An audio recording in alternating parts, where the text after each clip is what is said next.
Muy buenos días, amigos y amigas de Hablando la Verdad, Su Mundo Televisión, Su Mundo TV, cobertura mundial. Abril 2024, año en que se aproximan las elecciones generales y congresionales de República Dominicana. Luego de una presencia militante durante la semana de los candidatos de los partidos mayoritarios presentando sus plataformas de gobierno a los empresarios de Santo Domingo, se trasladan a Santiago de los Caballeros para que también los ricos y los variados sectores del Cibao conozcan las propuestas de programas de gobierno depositados en la Junta Central Electoral por el Partido Revolucionario Moderno, Partido de la Liberación Dominicana, Fuerza del Pueblo y otras organizaciones del país. Mientras se diferencian con una campaña con poca presencia en las calles, atribuido al costo económico de la campaña masiva callejera, hay un cambio en este abril con una presencia más tímida en las calles de los partidos políticos, utilizando el desarrollo tecnológico para exponer sus ideas, encuentros presenciales, transmisiones en vivo de esas exposiciones, contactos directos, mientras la Junta Central Electoral se concentra en la organización de los comicios con la impresión de las boletas y atendiendo los cartones de lo que digan los partidos sobre ese organismo electoral. La Junta Central Electoral, atendiendo sus cartones, en las últimas horas respondiendo una denuncia de partidos de oposición en la OEA, y la Junta por estos predios garantizando transparencia y el trabajo que realiza.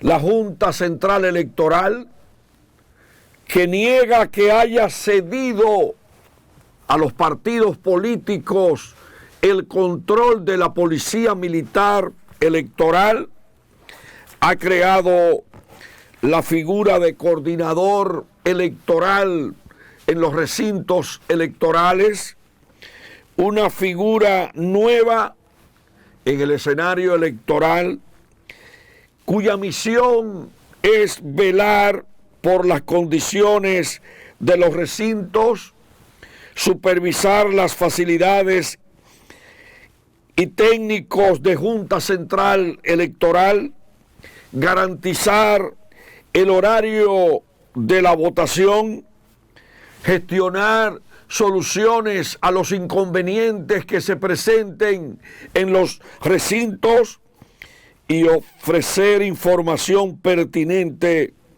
a los actores del proceso.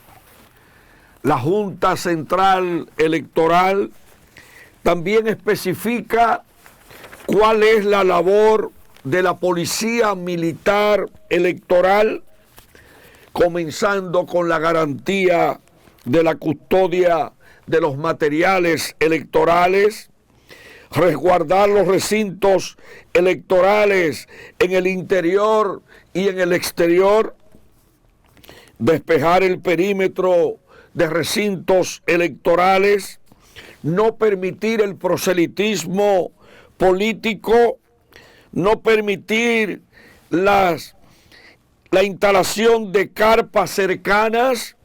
Esto es nuevo a propósito de las denuncias de la oposición de que en febrero operaron carpas en los alrededores de los recintos electorales, mantener el orden en la entrada de los recintos, no permitir que nadie porte armas de fuego en el proceso, facilitar trabajo a los funcionarios electorales y apoyar el cumplimiento de la veda electoral.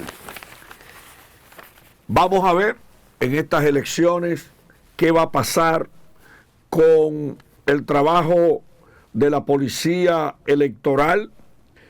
Ha habido pronunciamientos que revelan cierta agresividad política, como algo que dijo Jaime David Fernández Mirabal, de que la oposición no va a permitir la instalación de carpas en los alrededores de los recintos electorales.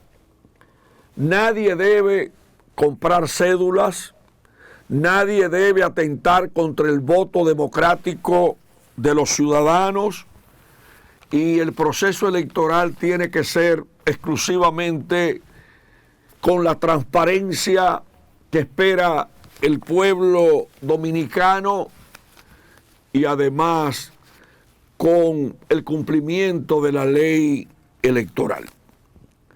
Abril trae una nueva noticia, y es que Leonel Fernández anuncia una rueda de prensa los lunes, y en la práctica quiere competir con la semanal del presidente de la República.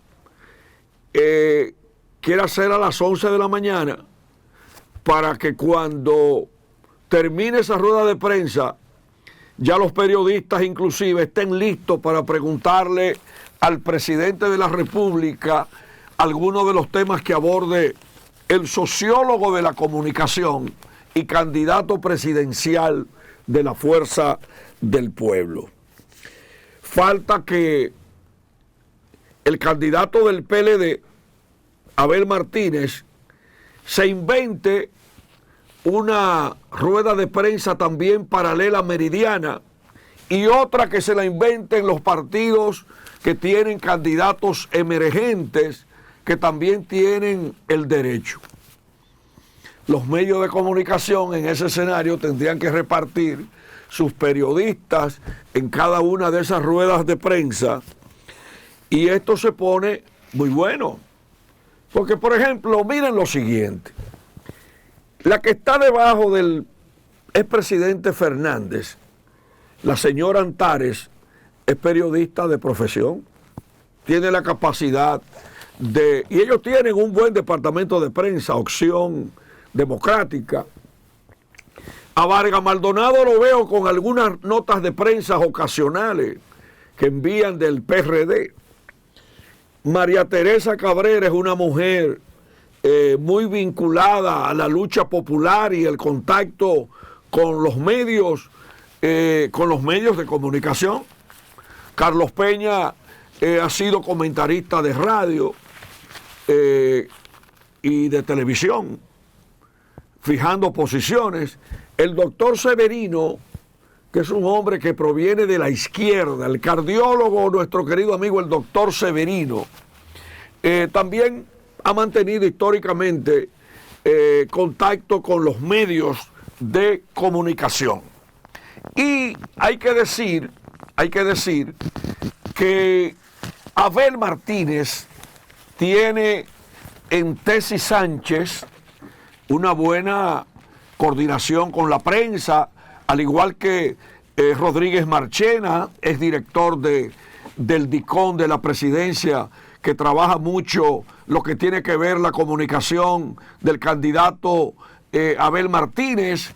Y a nivel del PLD, Héctor, nuestro querido amigo Héctor, una voz que leyó noticias en Telesistema 11, Héctor Olivo, una voz de la radiodifusión dominicana, ejerce la labor como encargado de director de comunicaciones del PLD institucionalmente.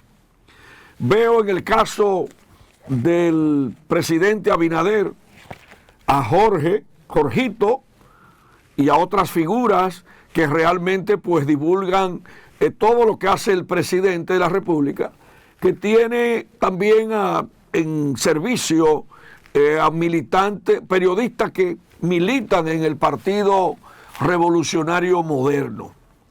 El PLD veo que tiene una dirección de comunicación que alimenta mucho los medios de prensa del país y realmente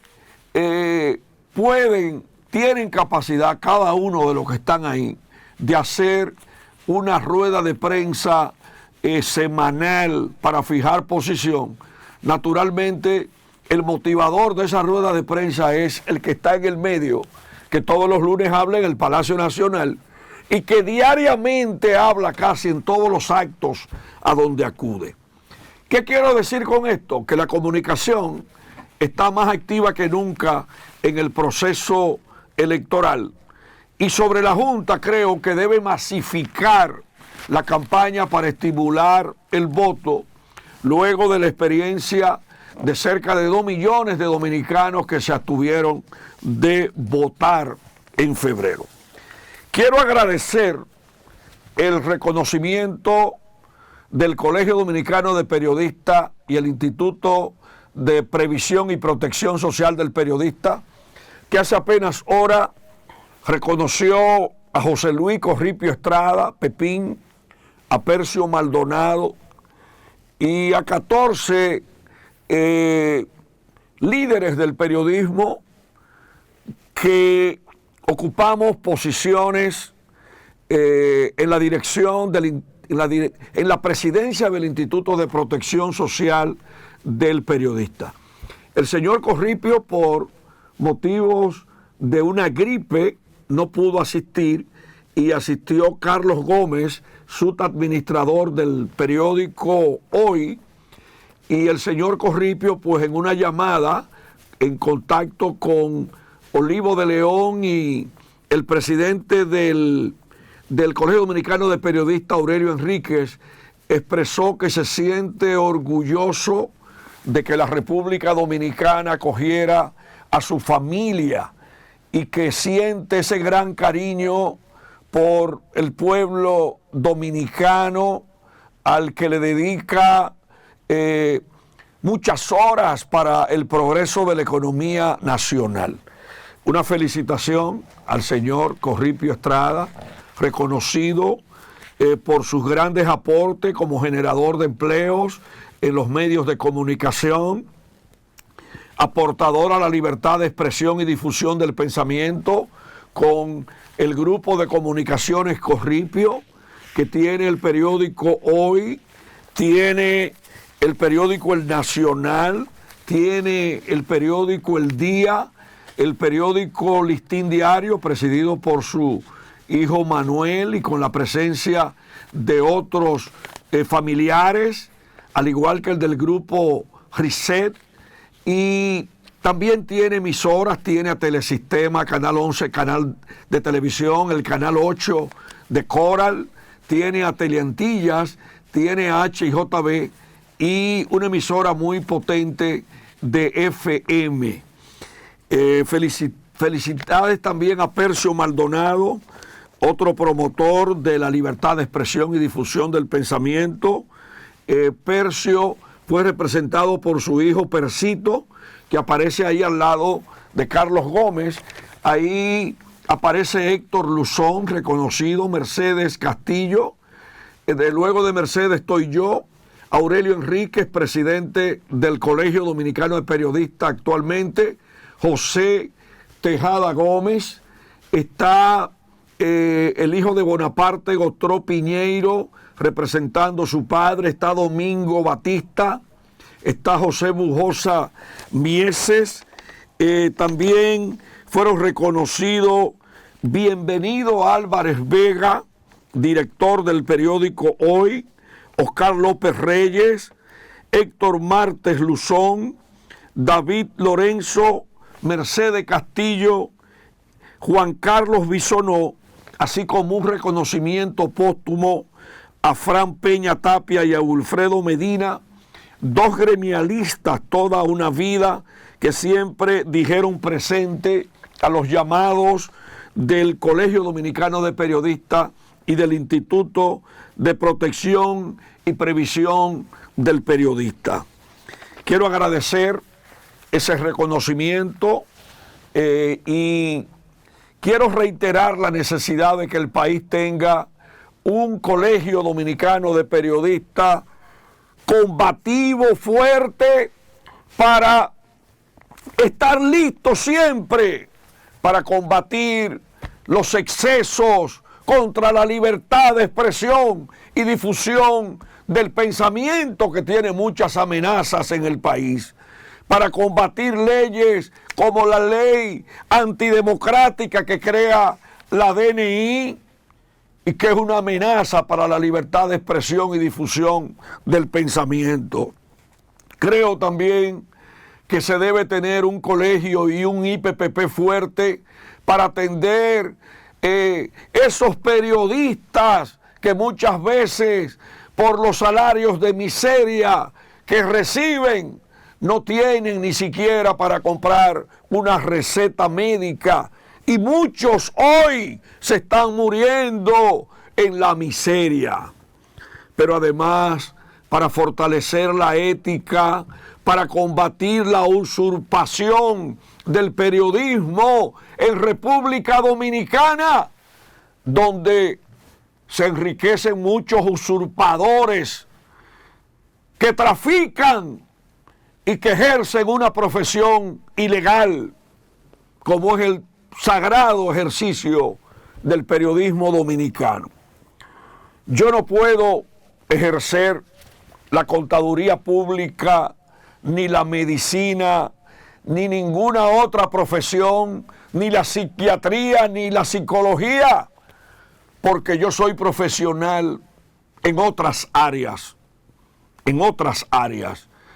Entonces yo no puedo usurpar el espacio de otros profesionales, y el periodismo profesional merece respeto. Yo quiero reiterar que precisamente la República Dominicana tiene un sagrado compromiso con la libertad de expresión y difusión del pensamiento. Quiero hacer una confesión aquí en exclusiva para el programa Hablando la Verdad, para irnos al cambio, y se trata de que el reconocimiento que recibí anoche se lo dediqué a mi gran amigo don Alejandro Grullón Espaillat. Cuando en un exceso de poder aquí anularon la Suprema Corte de Justicia, anuló la ley de colegiación periodística, don Alejandro Grullón me llamó por teléfono a Telesistema 11 y me dijo que quería que yo coordinara una reunión con Tuturo Pellerano, presidente entonces del Listín Diario, con don Rafael Herrera, con Germán Emilio Ornes, y él como promotor de la reunión, y yo complací a don Alejandro llevando a la Universal de Seguro en la Churchill a una representación del Colegio Dominicano de Periodistas, encabezada por mí, Rafael Méndez y otros distinguidos periodistas.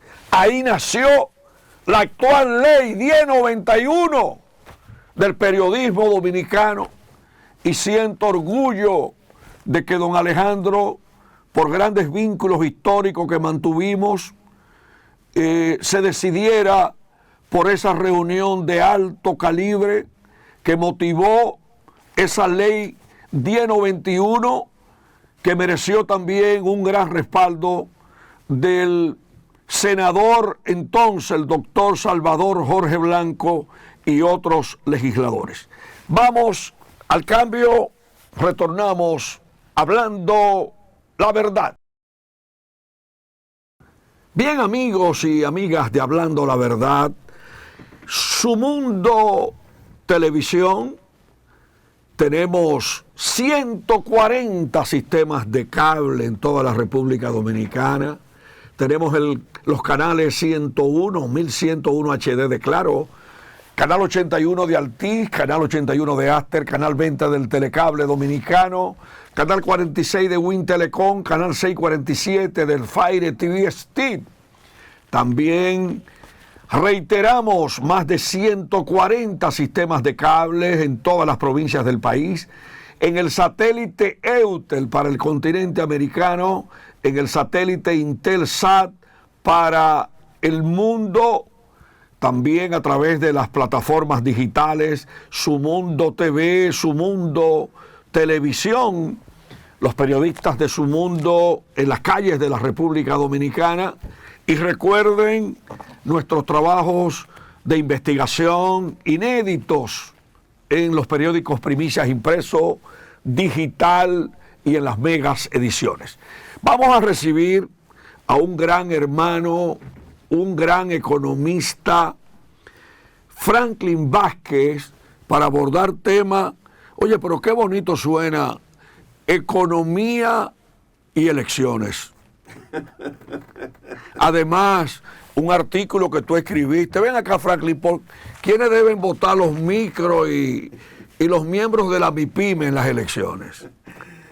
Gracias por la invitación. Para mí es un gusto siempre estar aquí contigo porque no somos familia, pero yo siento como que somos familia. Como que somos cercanos. Yo lo veo también así. Sí. Mira, el tema de por quién deben votar los pequeños y medianos empresarios. Yo voy a empezar diciendo el impacto que generan las MIPYME a nivel nacional. Es decir, la cantidad que son, por un lado, la cantidad de puestos de trabajo que generan, la estabilidad social, porque eso no mucha gente lo sabe. Eso hay que analizarlo. Pero oye, ¿por qué? Cuando hay una empresa funcionando, la familia trabajando, no están pensando en problemas, no están pensando en salir a la calle a demandar nada, no están pensando en protesta, están pensando en trabajo. Claro. Y eso es estabilidad social. Claro. Y eso tiene un impacto y una contribución importante a lo que es el desarrollo. Eso por un lado. Por otro lado, las MIPYME como tal también, la familia viven de eso. Los ingresos de la familia viven de eso. Entonces, en función de todo eso, las MIPYME pueden decidir las elecciones. ¿Sabía eso? Claro. Pero vamos a ponerle número. Bueno, mira, yo te voy a decir una cosa. 38% en el PIB, las MIPYMEs. Sí, pero no es solamente eso. Es que a nivel de América Latina, más del 90% del tejido empresarial son microempresas. Un 8% son pequeñas empresas y un 0.8% son medianas. El otro 0.6% son grandes empresas. Entonces, al final, la mayoría de las empresas en los países de América Latina y el Caribe son MIPYMEs. Por lo que te he dicho a ti, que en términos de número, pueden ser impactantes. Estamos hablando de 2 millones, por ejemplo, de puestos de trabajo, incluyendo las familias. ¿Cuánto es eso de la cantidad de votantes? Pero si salió la estadística, Franklin, de que hace apenas 3 días salió, que había empleo, 2.511.000 empleos formales, y las MIPYME tienen 2 millones. Entonces, bueno, en ese sentido lo que eso es que la mayoría tomando en cuenta lo de la seguridad social. No, la mayoría son informales. La mayoría de las empresas en el país, 56%. Alrededor del 60%. Sí. En este momento. Ha aumentado más. Claro que ha aumentado. Alrededor del 60% son informales. Y yo te digo a ti, si los partidos políticos se centraran en ofrecer, en tener una propuesta programática alrededor de ese sector, yo creo que podrían aumentar el número de puntos que pudieran sacar en las próximas elecciones. Tú acabas de revelar de que apenas un 0.6% son grandes empresas en el país. No, en la región, en la América región Latina y el Caribe.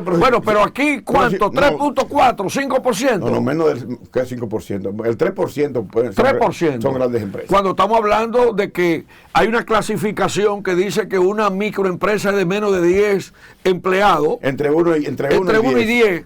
Pero entonces. Pero ahí están empresas de subsistencia, microempresas de subsistencia, microempresas de expansión. Sí, okay, sí, porque en la nomenclatura de 1 a 10, tú tienes diferentes tipos de empresas. Por ejemplo, tú tienes empresas de un solo empleado, pero que puede ser un almacén. Hay empresas familiares. Y hay, que son la mayoría. La mayoría de aquí son empresas familiares. Que es uno de los grandes problemas que tiene el país en términos del mercado de valores. ¿Por qué? Y el mercado de acciones. Porque aquí no se ha desarrollado un mercado de acciones por eso, porque las empresas tradicionales son empresas familiares, por lo cual no están constituidas como compañías por acciones. Entonces, escuchándote, Franklin, yo saco una conclusión para ver si tú la compartes. ¿Cuál es tu conclusión? Mira, yo saco la siguiente conclusión. He visto a Luis Abinader, a Leonel Fernández, a Abel Martínez, concentrados en las grandes exposiciones con los ricos de la República, pero no he visto esos contactos con las MIPYMES. Mira, entonces hay un choque de visualización entre los aspirantes a la presidencia de la República y yo, por ejemplo, quiero decirte que sobre MIPYMES y microempresas, en la semana que concluye, nada más he visto un proyecto de ley que acaba de someter Omar Fernández para eliminarle a las microempresas del 1 a 10 empleados que no vendan más de 10 millones de pesos el anticipo. Ya, mira, hay un profesor universitario de Alemania que decía: las MIPYMES están en boca de todo el mundo, pero en manos de nadie. Él quería significar que había mucha declaración de intenciones y de que teóricamente estaban a favor, pero en la práctica había poca cosa que se hacía con las MIPYMES. Yo creo que este gobierno, por ejemplo, el gobierno de Luis Abinader, con el apoyo que ha dado a ProMIPYME, está haciendo un trabajo. Y Fabricio Gómez... Y están haciendo una política de financiamiento regional. Fueron a Pedernales, fueron a Tomayor. Ha habido una expansión a nivel nacional. Además, déjame decirte, está dirigido por un gran economista que quiero reconocer aquí, además, que es un gran académico, Fabricio Gómez Mazara. Es mi hermano, trabajamos juntos en la universidad, yo lo estoy apoyando y lo apoyo desde diferentes formas y vías, porque yo creo en la MIPYME. Y yo tengo 30 años trabajando con la MIPYME, y tú lo sabes. Exacto. Yo tengo mucho tiempo trabajando en esto y yo creo en el sector. Pero volviendo al tema, mira, yo entiendo que los partidos políticos se han perdido en el espacio, en eso, sobre todo la oposición. ¿Y por qué lo digo de esa manera? Porque la oposición política no ha entendido que el tejido empresarial no son las grandes empresas. Entonces van a la Asociación de Industria, que no tengo nada en contra de la Asociación de Industria, que son mis amigos, ni del CONEL tampoco. La gente de Herrera, la gente de la Cámara Americana de Comercio. Sí, que al final son los mismos, es decir, son los mismos. Cuando tú buscas en la estructura de las directivas, son los mismos. Entonces, a nivel de la microempresa, a nivel de las pequeñas empresas, por ejemplo, tú tienes problemas en la fábrica de calzado. Se han ido todas las fábricas de calzado de la República Dominicana. La industria del mueble tiene problemas hace tiempo, la industria del mueble. Claro. Textiles, también, arte gráfica. Entonces, mira, hagan un plan, espérate, hagan un plan, hagan un programa para reactivar esos sectores productivos que son microempresarios, que son pequeños empresarios. No, eso se queda en el aire. Y el tema del anticipo, mira, yo apuesto a eliminar el anticipo, pero hay que buscar una figura para sustituir los ingresos que necesita el Estado, porque aquí se dice, bueno, eliminar el anticipo. Bueno, ¿cuánto estamos hablando? Mensualmente el anticipo representa ¿cuánto? En las recaudaciones, 9.000 millones de pesos mensuales. Más o menos 10.000 millones de pesos, pero no es solamente eso. Es un problema para la microempresa, y yo tengo una microempresa. Y yo te digo, cada vez que yo tengo que pagar eso sin saber si lo voy a ganar o no, es un tema. Y ahí es microempresarios, pequeños empresarios, amigos míos que me dicen, Franklin, a veces tengo que tomar un préstamo a veces tengo que tomar de la tarjeta de crédito para pagar el anticipo, porque no me han entrado el dinero. Por ejemplo, cuando tú haces negocio con el Estado a veces dura 3 meses y 4 meses para pagarte, pero tú tienes que pagar el anticipo y tienes que pagar ITEVIS en base a lo que tú has negociado. ¿Entiendes? Entonces, todo eso es un tema, pero yo al final, yo no me gusta plantear las cosas a retazos. No es un problema del anticipo. Yo creo que la reforma fiscal, hay que hacer una reforma fiscal para tú organizar las finanzas públicas y organizar el tema de las recaudaciones. Pero hay que hacer una reingeniería también del Estado, porque aquí nada más se habla de reforma fiscal. Yo en una ocasión hablé mucho sobre ese tema, siendo Vicente Bengoa entonces secretario de Finanzas, ahora ministro de Hacienda. Y Vicente y yo llegamos a la conclusión de que cuando se habla de reforma no necesariamente hay que hablar de nuevos impuestos, puede ser una reforma en el gasto público, una reingeniería en el aparato público. Aquí hay una duplicación de muchísimas instituciones que la paga el contribuyente dominicano. Sí, pero yo empezaría con el gasto tributario, que son más de 230,000 millones de pesos. Todas las exenciones históricas. Eso hay que resolverlo. Si tú no puedes. Ese es un punto, ¿eh? No hay un punto importante. Yo creo que es uno de los primeros puntos. Es uno de los primeros puntos. Pero cuando yo te digo, primero, organizar las finanzas públicas. Cuando te digo organizarla, desde el punto de vista del ingreso y desde el punto de vista del gasto. Primero, lo del gasto tributario. Ese es un elemento fundamental. Esas exenciones, tú no puedes seguir, porque aquí todos los sectores quieren una exención. Y quieren contrato a 50 años. Y así no y se nunca puede. se ha revisado inclusive la labor empresarial de los primeros 5 o 6 años para ver si ya ese gasto tributario cumplió o no su misión. No, pero lo peor no es eso. El concepto es que cuando tú haces, da una exención o una exoneración o lo que es para que los precios a los consumidores lleguen más bajos. Pero en la práctica no hay ninguna relación. Las empresas siguen vendiendo lo mismo en el mercado con las exenciones. Es decir, el Estado se desprende de un ingreso para que los consumidores de alguna manera reciban bienes y servicios a un precio más bajo. Y no se transfiere. Es decir, más que no se transfiere. Es decir, no hay una relación directa entre la cantidad de exenciones que se recibe y los precios en el mercado de bienes y servicios. Entonces, eso es un tema. El otro tema es ciertamente la duplicación de funciones, no solamente de funciones. Cantidad de viceministros, 80,000 cosas que se han creado. Eso no sería un problema, la cantidad de viceministros. Pero poniéndote un ejemplo de la burocracia. Pero yo te digo, obviamente, instituciones. Hace tiempo venimos hablando de que un ministerio de la mujer, un ministerio de la juventud, ¿para qué? Porque al final de cuentas, cuando tú vas a educación, cuando tú vas a salud pública, ahí van los jóvenes, van las mujeres, van los niños, van los viejos, va todo el mundo. Entonces los servicios son los mismos para todo el mundo. Entonces tú no tienes que tener una particularidad, porque eso se hizo en un momento determinado para, de alguna manera, favorecer a alguien. Vamos a crear un ministerio para fulano de tal. Así, ¿de acuerdo? Entonces, hay una cantidad de instituciones que tú sabes que tú las puedes sustituir. Otras que de alguna manera tienen un nivel de gasto excesivo con relación a lo que hacen. Porque aquí, cuando hablamos aquí, por ejemplo, de planificación por resultado, bueno, yo te voy a dar a ti 1.000 millones de pesos, pero dime qué tú haces. Se quema mucho. ¿Cuál es el resultado? ¿Cuál es el impacto que tú tienes en la sociedad? Los bienes y servicios que tú dispones a la sociedad, ¿dónde están? ¿Y para qué sirven? ¿Y qué se hace con eso? Entonces, aquí hay muchos temas en términos de lo que es la reforma, la organización del gasto público y el tema del ingreso, el tema de las recaudaciones en el sentido siguiente. Y también hay que hacer una reforma para retomar el tema del gasto de capital, que con los subsidios y todos los gastos provocados por el déficit en las EDE hubo que transferir 1.508 millones de dólares el año pasado y no pasan a reducir las pérdidas.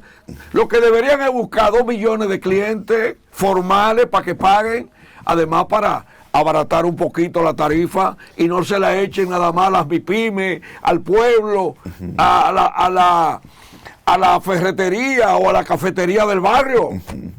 No, mira, yo he sido un crítico permanente de los subsidios, no solo al sector eléctrico en sentido general, porque conocí en un momento determinado cómo funcionaba eso. Ese es un barril sin fondo. Y eso tiene un pecado original.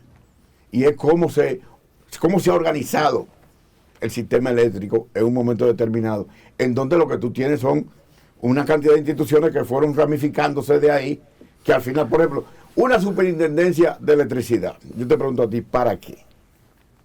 Para regular a los generadores. Para regular cada 6 meses una tarifa. Para establecer tarifas. Es que eso de tarifa, eso es un disparate. ¿Sabes por qué? Porque se supone que es oferta y demanda. Es decir, eso no puede ser regulado por una tarifa específica. Tú lo que tienes que hacer es, por ejemplo, en un barrio, el consumo en un barrio.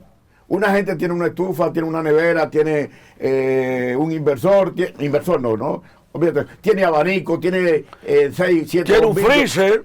¿Cuánto es eso? Eso es 200 pesos, 500, lo que tú quieras, que tienes que pagar. Pero por el consumo, no porque la superintendencia dice, tú vas a pagar tanto por kilowatt consumido. Es decir, es la relación. Por la falta de medidores, oye bien, están estimando el consumo de energía eléctrica. Hay muchos casos. Entonces, la estimación depende de quien esté estimando. Porque claro, si te mandan una factura por encima de lo que tú has consumido, están atentando inclusive contra las propias empresas y contra los propios ciudadanos. Mira, yo tengo a veces una dicotomía en entender privatizar las EDES totalmente, el sector eléctrico en todo el sentido, o seguir como estamos, que sean empresas del Estado. Yo me iría por un híbrido. Un joint venture. Un híbrido, una alianza público-privada, exacto. Es decir, administración privada, regulación pública.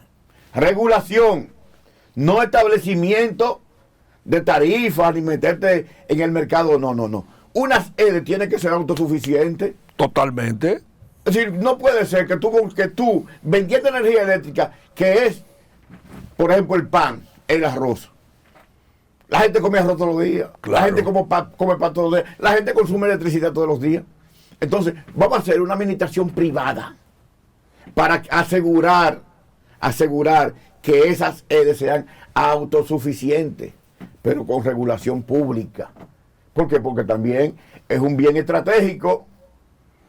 ¿De acuerdo? Porque sí, además ya hay una experiencia del manejo que tuvo el sector privado con las EDES, que fue lo que motivó a Hipólito Mejía, siendo presidente, a la recompra de las EDES, con unos estudios que hicieron unos economistas, sí, pero realmente el problema de las EDES y el problema de lo que se buscó, o sea, la solución que se buscó de reducir el aparataje eléctrico con el cierre de la CDEE, terminó siendo una iatrogenia, una medicina peor que la enfermedad.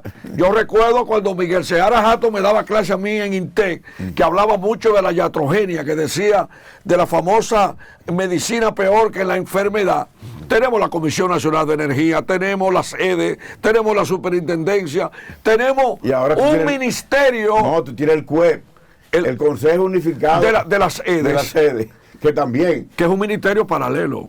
Sí, pero... Yo me refiero que compite en la práctica con poder, con el ministerio. No, que lo que pasa es que al final... Porque tiene independencia. No, lo que pasa es que esto se hizo para, de alguna manera, controlar... Reducir el tamaño de los consejos. No, el tamaño de los consejos, pero también controlar lo que era la administración, la gestión de la sede. Pero eso no ha funcionado. Eso no ha funcionado porque el esquema... Mira, la complejidad de la administración de la sede en manos públicas es complicado, es difícil. Si eso, por ejemplo, ¿cuántos empleos tiene EDESUR? Ha aumentado ¿Cuántos empleos tiene la cantidad de empleados? ¿Cuántos empleos tiene de Norte? Es decir, entonces tú tienes que analizar en términos de, bueno, yo tengo cuánto de pérdida técnica, cuánto de pérdida en lo que es la transmisión y cuánto de pérdida por los supernumerarios, que es la cantidad de empleados que tiene, que obviamente incide en el gasto. Entonces tú haces un análisis simple, ¿de acuerdo? Eso me constituye ¿cuánto? Un déficit de 60%, 50%, Eso es demasiado. Franklin, pero ofrecieron con Punta Catalina que iban a bajar el precio de la electricidad y no ha pasado nada. Bueno, mira, para mí siempre Punta Catalina en un momento determinado se satanizó. Y eso la convirtió en un ente, ¿cómo te puedo explicar? Que uno no creía en eso. Para mí fue una inversión correcta, ¿eh? Para mí fue una inversión correcta. Ahora. Y si Punta Catalina tuviera pagada, este país tuviera en las calles. Con los 800 megas, casi, o sea que tiene capacidad de producir 752, pero cada vez que apagan una unidad de eso, de una vez los barrios comienzan. Mira, así como se llama este programa, Hablando la verdad. Yo creo que el problema estuvo en que nunca se habló la verdad sobre Punta Catalina y que se politizó, tanto desde el punto de vista del gobierno como desde el punto de vista de la oposición. Y los dos lo utilizaron para fines proselitistas. Entonces yo creo que ahí es que tuvo todo el tema de conocer realmente qué era Punta Catalina, lo que iba a aportar y si ciertamente era una institución que iba a venir a resolver los problemas que ha resuelto. Ahora el presidente, desde el ejercicio del poder, el 27 de febrero elogió las utilidades de Punta Catalina. No, porque en la práctica es lo que te estoy diciendo. Si en la práctica, si tú vendes energía eléctrica, tú tienes que tener ganancia. Porque es un bien que se consume diario y lo consume todo el mundo. ¿De acuerdo? Ahora habría que ver, una cosa es la ganancia y otra cosa es si ha redituado todo el dinero que se invirtió. Bueno, tendría que establecer un calendario para recuperar el dinero invertido, pero por lo menos dar la información de que tienen una utilidad positiva. Sí, pero lo que yo te digo es lo mismo. Hay que hablar la verdad, hay que decir. ¿Cómo se llama este programa? Todavía, en este momento, tú no sabes cuánto se gastó en total en la construcción de Punta Catalina. ¿Cuál es el periodo de tiempo en que se va a redituar el dinero? ¿Se va a recuperar todo el dinero invertido? ¿Entiendes? Sí. Sí, ese es uno de los temas fundamentales. Vamos a un cambio rápido para venir con los minutos finales en este día. Bien, amigos, los minutos finales de Hablando la Verdad en este día con el economista Franklin Vázquez.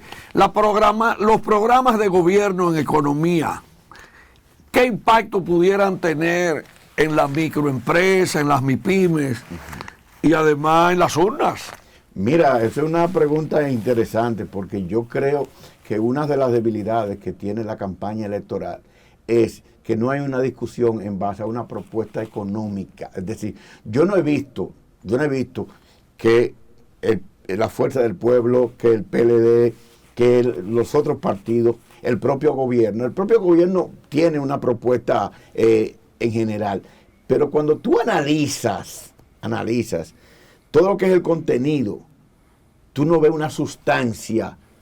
Es más, te puedo decir, no hay una discusión en el país en torno a la economía frente a las elecciones. Pero los equipos económicos de los partidos políticos parece que se pusieron un tapaboca. Yo no lo escucho. No, es que no hay una discusión profunda sobre nada. Y para mí eso es fundamental. Y en este tiempo, donde tú tienes información, donde tú tienes medios de comunicación, que no haya una discusión económica de cara a las elecciones, a un mes de las elecciones, que tú no me digas a mí qué tú vas a hacer, por ejemplo, con la agroindustria. Con la inflación. ¿Qué tú vas a hacer? Bueno, con la inflación se dice, vamos a controlar la inflación, pero no es eso. Es que un programa de gobierno es algo estructurado. Es que yo te digo a ti, por ejemplo, ¿qué tú vas a hacer con la competitividad del país? ¿Cuál es la propuesta de la Fuerza del Pueblo para aumentar la competitividad? ¿Qué vamos a hacer con las exportaciones nacionales? ¿Qué vamos a hacer para aumentar las exportaciones que han venido disminuyendo? Las locales. Las locales han ido disminuyendo. Las zonas francas siguen creciendo. Y no depender exclusivamente de precios de oro y de una serie de precios que impactan en el monto de las exportaciones. Dependiendo si están altos los precios, yo te digo, suben un chin. Yo te digo, por ejemplo, ¿qué tú vas a hacer ¿cuál es la propuesta de transformación productiva? La de industria pequeña empresa, 4.0. la industria, pero la industria Para ponerte un 4.0 ejemplo. la industria 4.0 es otra cosa. Exacto. Eso es la sustitución de máquinas la y equipos tecnificación. por empleo. Exacto. Pero yo lo que te digo es que hay una discusión seria con un gabinete económico de la oposición, un gabinete económico del gobierno, en una discusión, en una mesa, ¿qué usted proponen? ¿Ok? De diferente. Que yo como votante pueda decir, coño, vale la pena yo votar por la fuerza del pueblo, económicamente. Porque cuando tú sales a comprar, lo que pasa es que esto se ha convertido en una lucha monetaria, más que en una discusión económica, más que una discusión de contenido. Es nada más, ¿cuál es la logística para yo buscar a los votantes el día de las elecciones? Es decir, y la compra de dirigentes y el transfugismo. Entonces, un país no se puede manejar así. Pero tú tienes que tener una propuesta programática, sector salud, sector educación, sector energía, sector agroindustria, desarrollo productivo, competitividad, productividad, inflación, política económica, política monetaria, política fiscal. Esa es la discusión que debe haber. Pero mira, ni siquiera tampoco hablan de la principal fuente de divisa identificada por Valdés Albizu en el 2024, con 10.400 millones de dólares como pronóstico, por encima de los 10.200 millones que proyectan sobre el turismo, pero tampoco hablan de qué vamos a hacer con la inversión extranjera directa. No, eso es otra cosa, porque la inversión extranjera directa, por ejemplo, el año pasado fue un récord, más de 4.000. No, pero yo lo que te quiero decir, millones.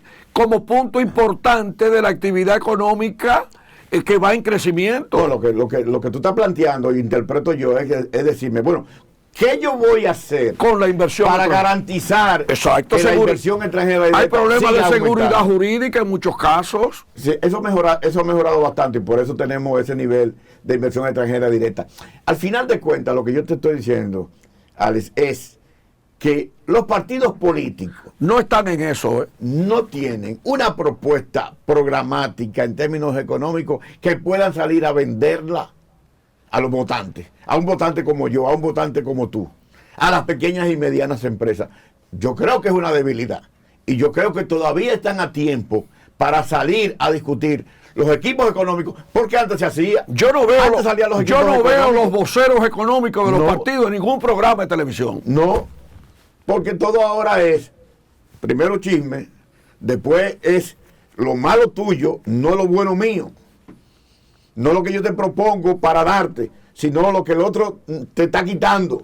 Exacto. Y así definitivamente además, no se avanza. Las pugnas que tienen muchos economistas dentro de los partidos con su celo, que parece que no le permite pensar en que el pueblo dominicano quiere escuchar los programas de gobierno. No, yo también creo que hay otra debilidad, y es que la actitud mesiánica en algunos partidos y lo que es el afán de liderazgo en algunos partidos ha perdido de vista que no es un candidato, es un partido como tal, es un partido en conjunto, en donde tiene áreas diferentes, en donde están analizando permanentemente, proponiendo permanentemente lo que se va a hacer en todos los sentidos si se gana el gobierno. El tema es que fundamentalmente se quedaron en qué, en la presentación pública de los candidatos. Mira, yo quiero terminar el programa diciendo algo que yo sé que te va a gustar mucho.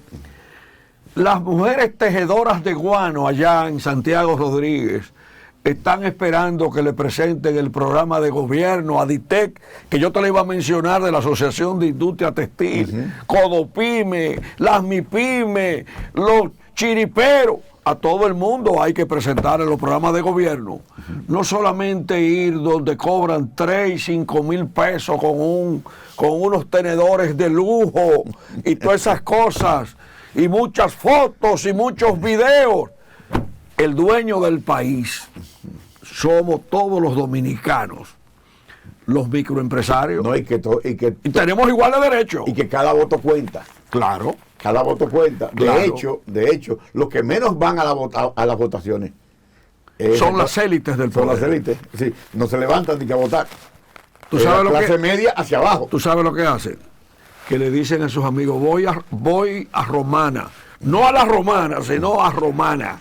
Voy a Punta Cana, voy a Capcana, voy a Miami. Déjame llegar de un prontito a Europa a darme el banquete.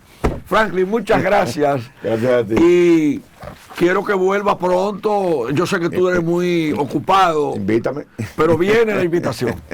Amigos, hasta el próximo programa Hablando la Verdad, diciendo las cosas con un lenguaje coloquial, como hay que comunicarle al pueblo dominicano.